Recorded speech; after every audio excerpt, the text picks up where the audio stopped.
Hello and welcome to my raid guide for the first phase of Thordan's ultimate raid dungeon.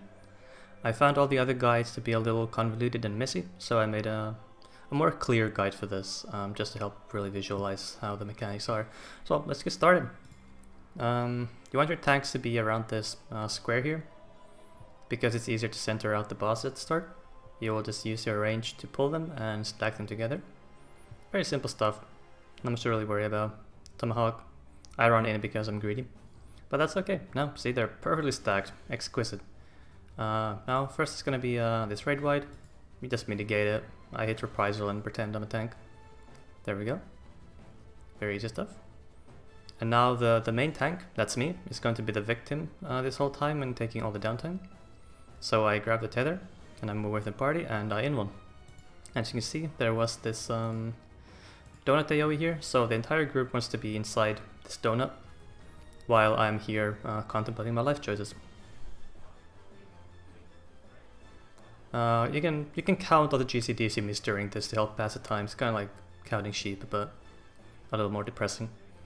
It's going to be not much really going on for a while. As you can see, we just AoE them down for a while until the paladin goes away.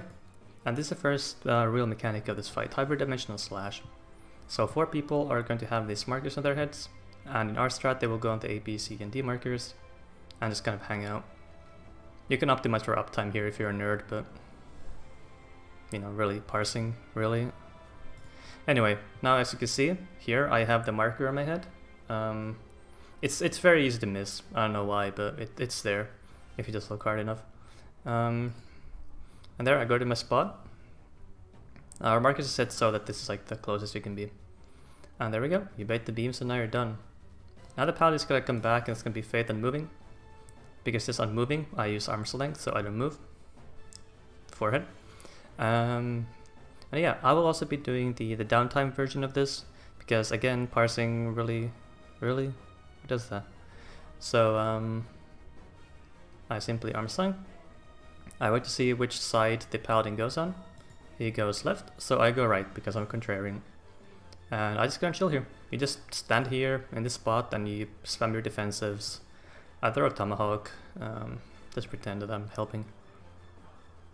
And next up you have to interrupt this holiest hallowing, which is really just a clemency. Kind of weird that they spelled it like that. And now you stack them together again. Perfect.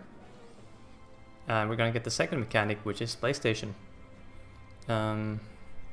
And here you can see there's a square in my head, and you can see our configuration here for the for which symbol goes where. And you have to aim yourself into the corner or the side, depending. You can use your minimap to help out a little bit, as you can see here in the corner. Just to kind of assist with the aiming. So I will be going to the corner here. I position myself here perfectly, and I will get knocked. Bam. And the chain breaks, and that resolves the mechanic. It's very easy. It's gonna be another interruptible clemency here. The bard handles that because I can't. And now we stack them up together again. And we get another raid wide, as well as a full dimension. This can also be an empty dimension. If it's an empty dimension, you will be hugging them, you will be going in. And full dimensions means that you go out and just cry a little bit. There we go, tomahawk. And then you go back in. You stack them once more, and now simply kill them. There's gonna be another interruptible clemency here, not much to really worry about.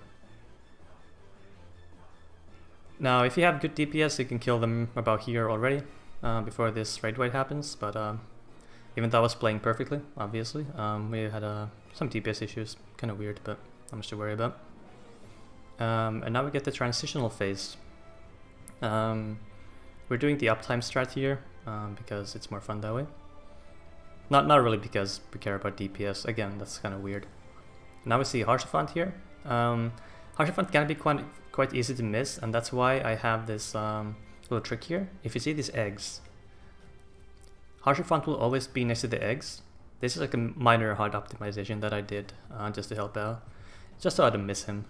You can use something else, of course, for it, but I found eggs very useful for this.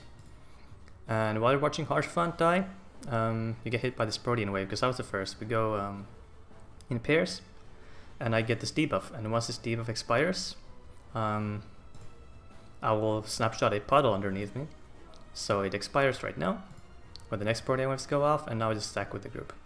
I simply baited it out. You can see me here standing next to the other tank, so we're just kind of hanging out, and then we go inside like this, and everyone's gonna go one at a time, right, left, before stacking up, and then it's done basically. Might get a few casualties here at the end. Don't worry too much about it. Death is inevitable for all of us, so don't worry.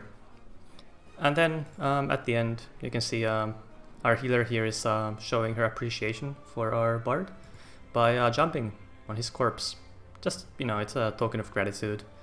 And now we wall it. That is the end of the fight. For some reason it ends in the wall. I never really figured that out, but so it is. And that's the fight.